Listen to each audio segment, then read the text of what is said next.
Binanata ni Pangulong Bongbong Marcos sa mga kalaban sa politika sa isinagawang kick-off campaign rally ng Alyansa para sa Bagong Pilipinas sa Ilocos Norte. Ang maaanghang na patutsada ni PBBM sa agenda report ni Sandro Ochona. Kagaling kin kakabsat na imbag nga malemyo amin. Ginamit na pagkakataon ni Pangulong Bongbong Marcos sa campaign sortie ng Alyansa para sa Bagong Pilipinas senatorial slate para buweltahan ang mga kalaban sa politika. Bukod kasi sa buong pagmamalaki sa kalibre ng kanyang senatorial lineup, may pasaring din siya sa mga hindi nila kandidato. Hindi pangkaraniwan ang mga aming kandidato. Hindi po kagaya ng mga nakikita natin sa mga iba't ibang partido. Hirap na hirap makakuha ng kanilang mga miyembro. Ang aming pong ipinagmamalaki at pinaglalaban ay subok na at matagal nang nagseserbisyo sa publiko.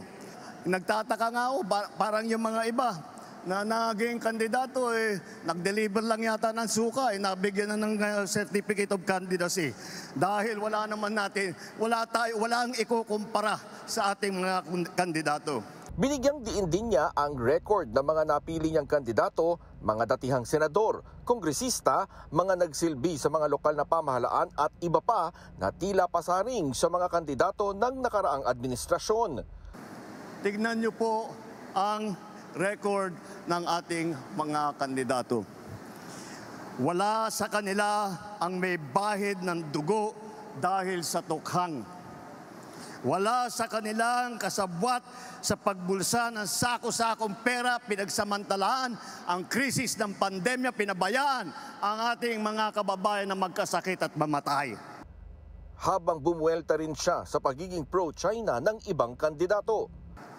Wala sa kanila ang mga pumapalakpak sa China at natutuwa pa kapag tayo ay binobomba ng tubig. Tinatamaan ang ating mga Coast Guard, hinaharang ang ating mga mangingisda, ninanakaw ang kanilang huli. At bukod pa ron ay inaagaw pa ang mga isla natin para maging bahagi ng kanilang bansa. Mayroon din siyang tinawag na bulaang propeta. Wala po sa kanila ang tilang sakristan ng isang bulaang propeta na nasasakdal dahil sa pagyurak sa ating kabataan at sa ating kababaihan.